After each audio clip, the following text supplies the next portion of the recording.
I was always told that if they give you anything handwritten, it's a sign of encouragement because most of the rejection letters I got were just form letters.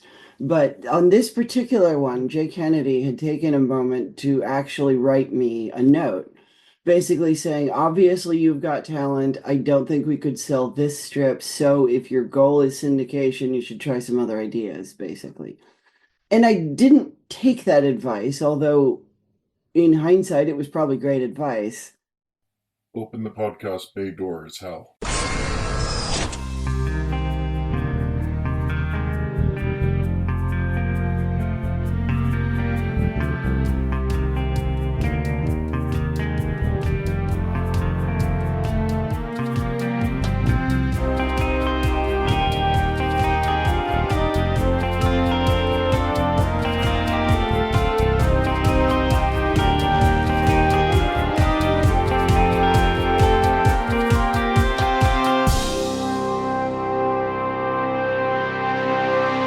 Hello, everyone. These are the Welcome to Geektown interviews.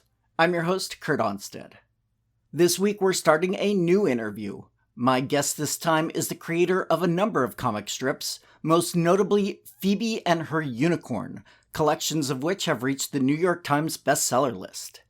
I spoke with her quite a bit about Phoebe, but this episode we talk about her earlier work, including the webcomic Ozy and Millie, which gained her an online following in the late 90s and into the 2000s. I began the interview noting some of the prominent items displayed on the shelf behind her, including one item that wasn't too surprising given her work, and another that was more unusual.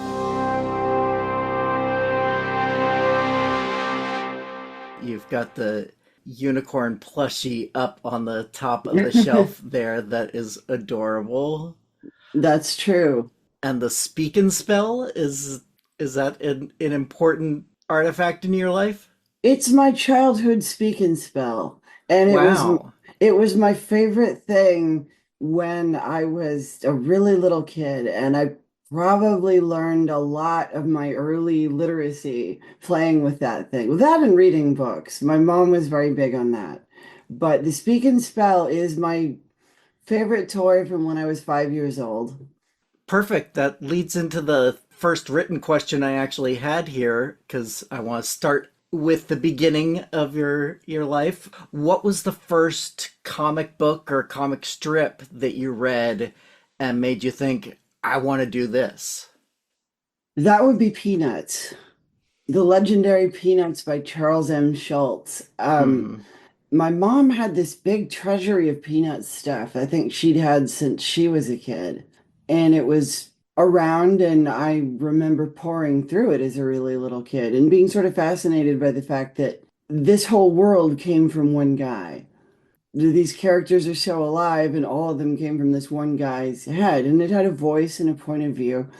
And that appealed to me, I think, as a kid who had a lot to say and really liked to draw and also didn't really like working with other people. So you were always kind of a loner? Yeah, I mean, I don't think I was ever friendless, but I always valued my alone time. I was a kid who always drew. It was always my favorite thing. Like when I was really young, my mother used to be able to just give me my drawing supplies and know I'd be in one place for the next 4 hours. Which is, it's still true. I was noticing this the other day. I was sitting on the couch with my iPad drawing some stuff for the comic, and I looked up and realized that I'd spent the whole afternoon there and not even gotten up. It's just so easy for me to get lost in it. It always was. Well, what they say, if you enjoy your job, you never work a day in your life, right? They do say that, and it's not true. Even if you love what you do, I highly recommend doing something you love for a job, but there are trade-offs to that. Like, there are plenty of times like that where I get to just get lost in my work, but there's also days I don't really feel it and I still have to do it. And there's parts of the job, fewer of them now, but especially like early on when I was doing web comics, when it was very DIY. I feel like there was a lot of the job, like everything that wasn't cartooning was labor. And even on certain days, the cartooning itself would feel like labor. Like having a job you love is a fun job, but it's still a job. There's still days you may not want to do it and you still have to. Yeah, no, I Not to understand. bring everybody back down to earth, but jobs at the end of the day are still jobs. So picking the best possible one is still good. Yeah, definitely. Now, there's a big spectrum of education when it comes to art. There are those who are completely self taught, then there are those who go to an art college specifically to hone their craft. Where do you fall on that scale? I'm in the middle somewhere. I'm not 100% self-taught. I mean, a lot of my important art education has happened in my own drawing in solitude, but also from the very beginning, like my parents, and this speaks well of them. Hi, mom and dad, if you should happen to listen to this. Um, my parents did encourage that. They saw, oh, this kid likes drawing, let's put her in classes. And they put me in like after school art classes, and I learned a lot doing that. And then when I got to middle school and high school, I took some art. Not as much as I might have if I'd known where this was all going, but I took enough to have some grounding in art education. Hmm. And then in college, I took some more art, but it wasn't my focus. And again, if I had known where I was going to end up, if I'd known that it was all going to work out, I wouldn't have focused on anything else. Yeah, you don't need a backup plan if you know the primary plan's gonna work. Oh God, and my backup plan wouldn't have worked, so that's fun. My actual college education is in journalism, and I was a reporter for a couple years for a weekly paper in Washington. Hmm. And those papers barely exist anymore. Like that, journalism is going through a rough time. Uh, Yeah. without going into all the reasons for that, like the paper I worked for then doesn't still exist. But my cartooning career worked out fine. So plan B turned out to be improbably enough, maybe more practical. You know what also helped a lot was just marrying somebody with a normal job. Oh, yeah. That always helps. I always hate giving kids that advice, but the truth is, like, if you've got some other source of income, like you're married to somebody with this little more conventional path, it gives you a lot more runway. Do you mind me asking what they do? Well, until recently, they did IT, mostly for colleges. Like their job immediately prior to this one, like until this year, was they did IT for the math department at UC Santa Barbara. Oh, okay. And this year, they actually made a career change into being my assistant or manager, or Ma- their right. business cards say assistant to the unicorn. But basically, it got to where one, I make enough to support us, and two, my job is kind of a two-person job now. Like there's so many things to keep track of, and I'm not good at that. So like all the parts that aren't making the comic are now their job. But for a long, long time, and they supported me doing their IT work for years. Like I only started making enough money for it to like be a job that could maybe support us after a long time of trying. Hmm. Well, let's get to the start of where you started trying, making it work out. Your first strip was Ozy and Millie. Kind of. Kind Uh, of. Okay. that's my first strip that people know about. But All if right. if I may dwell on my childhood for a little bit longer, technically the Please. first strip I ever drew, I was 5 years old, and it was a one-off. It was called Boo. I drew this. I did like a newspaper of the events of my household, and since I was five, it's not super sophisticated. Like there's a food section, and it's just a drawing of some chicken. Because that's what you had for dinner? It's what we had for dinner, so I drew it, and that was the food. But I knew that newspapers had a food section, Hmm. and so yeah, and there was a funnies section, and it had three fairly incomprehensible comic strips. One of them was about Pac-Man, and one of them was about Superman because those were interests of mine. But It contains my first original comic. It was called Boo, and it was about ghosts.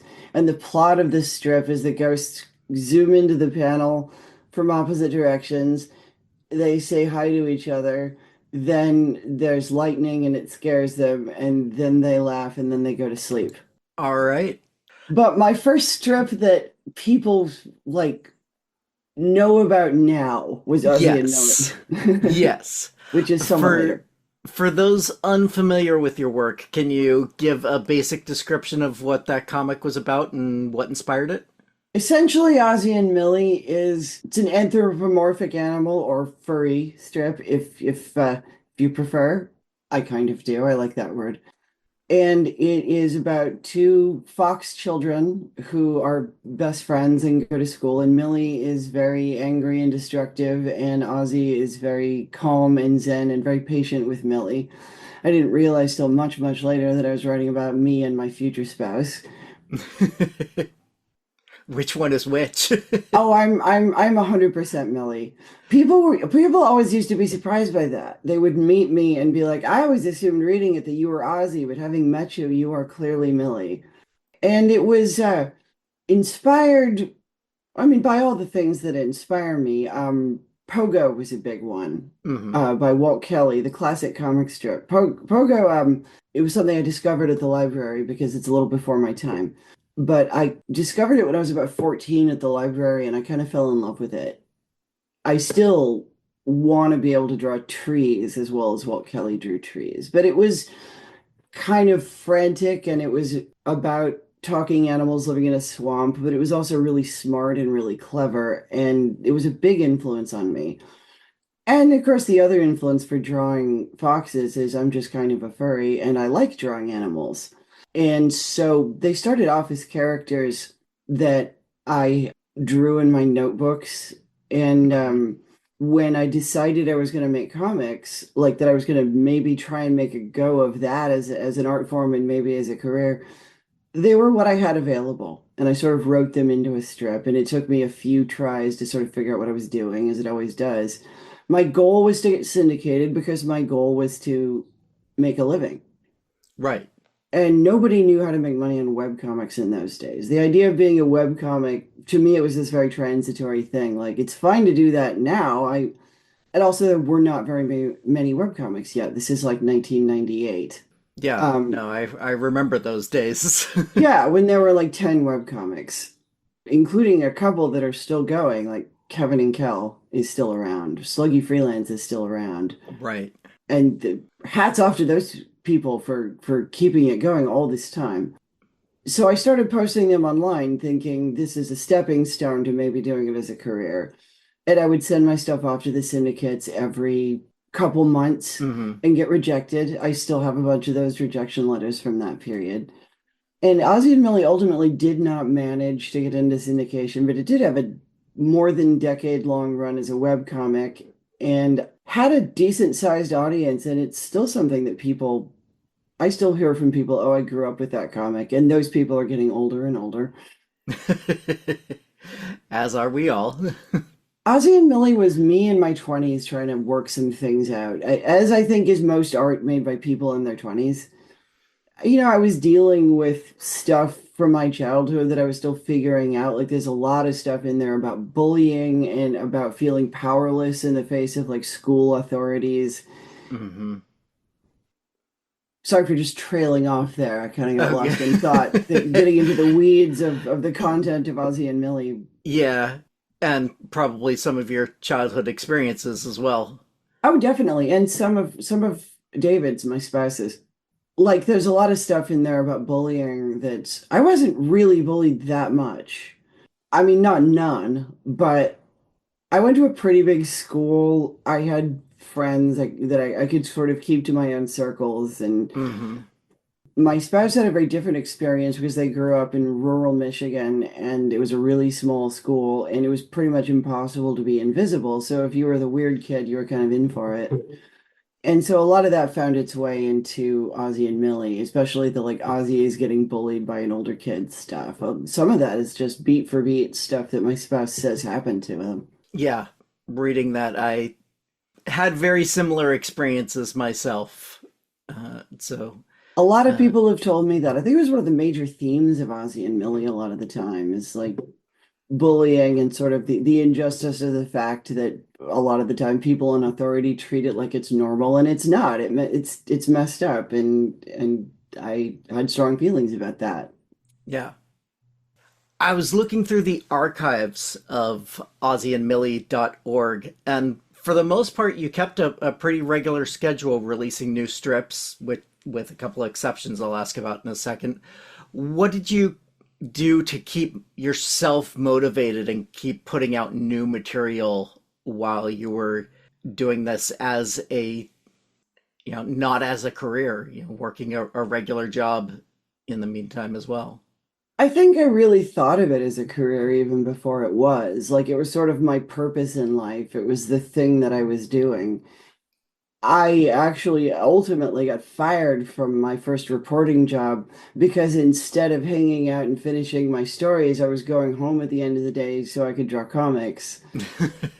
There were times in, not to get really dark with it, but there were times in my 20s when I was struggling with depression and I couldn't get it together to do much of anything. And I would still manage to do the strip every day because it was something that made me feel good. Like it was getting it done. One, I just liked drawing it Hmm. and I liked spending time in that universe. But two, it also kind of made me feel like I wasn't totally useless. I mean, I accomplished this today. It was something that it made me happier to have done it. So I always did it. There's a little bit of obsession there, I think, in a constructive way. I used to go to music camp as a kid, which, not to skip ahead, but that's kind of why Phoebe does that. Okay. But I remember one time I used to go to jazz camp, and one time Phil Woods, who was a saxophone player and was one of the instructors there that year, said something about how you should only become a musician if it's the only thing you can imagine doing. He was like, if you're deciding between music and becoming an accountant, you should become an accountant. Because that's what you're going to end up doing. He was like, for me, it just there wasn't anything else. It was all I could imagine doing, and doing the strip kind of became like that for me. Like it was. I wish I had better tips about how to motivate yourself than make it your reason for existing. But it kind of was for a long time. Like I had this singular goal in life and this thing I loved doing that I wanted to keep doing. And so I would sort of put whatever few spoons I had at any given time into it. There were exceptions. One of the only times I took like a long time off from the strip was when I started grad school. Okay. I noticed a big gap between August 2003 and January 2004. Is Yeah, that that's precisely. I started grad school in August 2003, so I never considered that being the end of the strip. I always knew I'd come back and at least wrap things up. But I figured that that was something that maybe required my full focus. that's understandable. Grad school is a big commitment. Yeah, I did not finish grad school because I didn't really want to be there. The only reason I was there was that getting paid for comics wasn't really happening yet. And as a reporter with just a bachelor's degree, I got paid very little money at weekly papers. And I was advised by my college journalism instructor that I could get better jobs if I had a master's degree and that Hmm. I should go get one. So I was like, all right. And, grad school was happy to get me because I had worked as a reporter before. They had me actually teaching. And I liked teaching. I didn't like going back to school. Right. And finally, my future spouse was like, look, if all you want to do is draw comics, why don't you move in with me and I'll just support you for however long it takes to do that? And I was like, great, let's do that. And that was a fun conversation with my parents, one of several I've had. Oh, Mom, I can imagine. I'm dropping out of graduate school and moving 3 states away to live with my online boyfriend. Wow, Who online you boyfriend. Okay, yeah, there's yeah, by that time we had met many times, but we did meet on the internet and we did at that time still live in different states. my mom had met David before, but like this was still a thing. Like I am giving up my reasonable career path and betting everything on the comics thing with my boyfriend as my only means of support. My online boyfriend, because I like saying it that way. It does sound sketchier as Yeah. my only means of support. And mom was supportive, but in the way where she's like, well, honey, you're 25, you get to make your own decisions. And of course, I support you. But it's like, I know inside she's going, oh God, are you going to die in the street?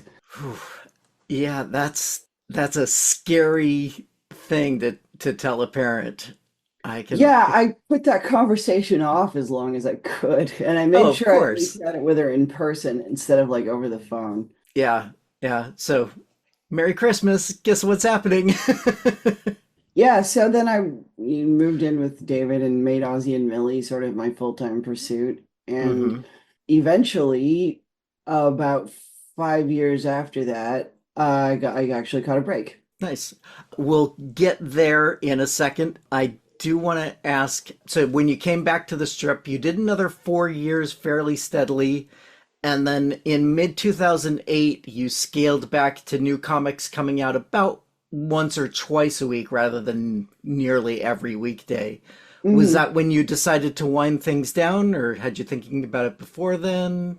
I think I had thought about it off and on for a few years at that point. It was sort of like I had come to accept that Ozzy and Millie had probably gone as far as it could go, that popular webcomic was probably the highest it was going to reach. I'd given up on sending it into syndicates. I'd gotten so many rejection letters over the years. The one handwritten thing I ever got was from the late Jay Kennedy of King Features. Hmm. I was always told that if they give you anything handwritten, it's a sign of encouragement because most of the rejection letters I got were just form letters. But on this particular one, Jay Kennedy had taken a moment to actually write me a note, basically saying, obviously, you've got talent. I don't think we could sell this strip. So if your goal is syndication, you should try some other ideas, basically. And I didn't take that advice, although in hindsight, it was probably great advice. And I think I knew at the time it was great advice, but I was kind of in love with doing Ozzy and Millie by that time. And I didn't want to just go back to the drawing board. I had an audience. I wasn't going to throw it away and try again. Hmm. But I had realized that if I was going to keep doing Ozzy and Millie, syndication wasn't really probably in the cards. And I had to think about, okay, it was like 30 by this point. So it was like, what am I going to do? Like, seriously, where is this leading me? And I thought seriously at that point, like in the summer of 2008, I took a class at University of Washington in children's book illustration. And I learned a lot, stuff that I would end up applying later, although again, that's future Dana, and I sort of came into that via a side door. But that really was what I was thinking. I was getting my portfolio together. I was experimenting with some different art styles. I'd been drawing in this one style for 10 years. I started Hmm. experimenting with different styles and different media and getting a portfolio together and thinking I could probably get some work as a children's book illustrator. And maybe that's my future career. And Ozzy and Millie, I wound it down, and I think people liked the finale all right. I've never heard any major complaints about it. I've had a few people tell me they thought it was really good. I think it was about as good as I was going to do. I'm not going to spoil it. Read it. Read the finale of Ozzy and Millie yourself, but I think I Okay. did a pretty good job with it. And there were other things going on. I don't know how much we're going to go into my personal life, although I'm perfectly willing to, but there was a lot going on in my personal life in like 2008 to 2010. Okay. I traditionally don't go into people's personal lives that much. Well, let's not go deep into it. Right, but especially because of Ozzy and Milo, there will Yes. be some questions regarding that And yeah, transition. And that is the period when I was putting a lot of my energy into changing genders. That starts in 2005, the first year I was living with David, and I came out first to them and to other people in my life, and eventually to the broader comics reading public. Hmm. And that has a way of really consuming your time for a few years. It was one of the big things that was going on. Another thing that happened in that period was I got married. So there were a lot of like life-changing stuff happening in that period of time. Yeah. That kind of period of change in your life usually reflects itself in your work. And I was kind of thinking, well, Ozy and Millie is something that I made when I was quite a bit younger. Hmm. It's starting to feel a little bit like if I were making something now, it might not be this. I might have something else to say. What is that? I was sort of creatively restless. And so all of that factored into deciding that it was time to end the strip and maybe figure out what the next creative phase for me was going to be like. And I had no regrets about ending it when I did. I feel like 10 years of fairly consistent work is a good run, especially for a webcomic that I wasn't being paid much for. Oh yeah, definitely. You probably made it past 95% of other web comics out there. But again, hats off to the Kevin and Kells and the sluggy freelances, the strips that just where the creator has found the thing they want to do and just keep on doing it because Yeah, that's great and I kind of envy it. yeah. I envy that kind of singular focus. I get restless more easily than that. Speaking of which, you were actually doing another comic at the same time called I Drew This. Yes. This one was directly political. Do you remember any particular inciting incident at the time that made you say, okay, I have to start making this? Well, it started when I was in grad school. I wanted to do a comic for the student paper there, and I Hmm. thought briefly about asking if they wanted to run Ozy and Millie, but this is 2004. This is like the height of the Iraq War and stuff, and I felt a little bit like I have a lot to say about this that I want somebody to hear. And I felt like my perspective as somebody who thought the war was stupid and didn't like George Bush very much, I thought it was a little unrepresented in the media at that time. Like the media was going through a very like waving the flag kind of phase. Yep. Like the left blogosphere or whatever you want to call it was kind of in its infancy at the time. And I kind of caught that wave a little bit. Like if no one's going to say this, I'm going to say it. And so it ended up lasting long after I'd left grad school and me continuing to post new strips just online because it was an outlet that I liked. And it made me not put politics in Ozy and Millie so much, which I think was a good thing.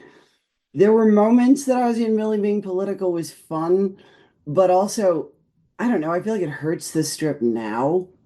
Hmm. Like kids who like Phoebe go back and read it, and they are not going to get the talking Donald Rumsfeld Pez dispenser joke. As funny as that is to me, if you were born in 2015, you are not going to get that joke. No. So, how frustrating is it that so many of those comics you made then could be printed again today with almost no alterations and still be relevant? Oh God, there's one that I drew in particular. You know the one, you're nodding, where it's the donkey and the elephant pushes a vase off a table and breaks it, and then demands to know what the donkey's going to do about it. And the donkey's like, "Well, it's broken now. I can't fix it." And the elephant's like, "Then you have no ideas, and nobody should vote for you." And I see that passed around like a couple times a year. It shows up somewhere that I see it, and it's like that one doesn't even belong to me anymore. It belongs to the broader internet. It's one of those things. It's the Yeah. closest I've ever come to actually creating a meme, but like at least on purpose. But the timelessness of that one is a little upsetting. It's like, how is that still true? I drew this 20 years ago about the Iraq War. How is it still here? Yeah. Yeah. Well, it's so open. It's not like the vase was labeled Iraq War or, like some Yeah, political cartoons. yeah, but political cartoonists who label everything are no, no, Lazy. I'm not going to say they're hacks, which is what I was going to say. But yeah, I've never been a fan of those kind of political cartoons. Like if you have to label everything anyway, just write a column. Yeah, I shouldn't yeah, be able to understand what's happening visually with minimal cues, or what's the point? yeah, agreed. They're not really cartoonists so much as just opinion writers who'd like to draw.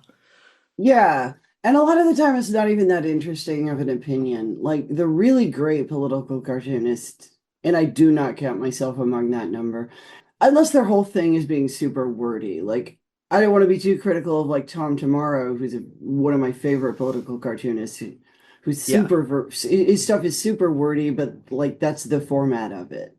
Like Tom almost is a columnist, just a columnist with visuals, and what he's doing really works. But like I think the best classic political cartoonists tend to be people who can label at most one or two things and just have me understand visually what they're saying and also maybe add to my understanding of something. And that is really hard to do. That's an elevated form of communicating through cartoons, and hats off yeah, to people that can really do it. true.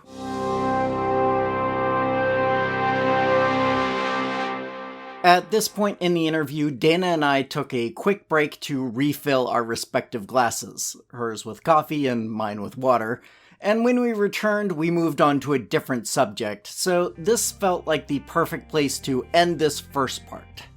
We'll be back next week with part 2, where we get into Phoebe and her unicorn. If you just can't wait and want to hear the whole thing now, it's available at patreon.com/welcome to Geektown.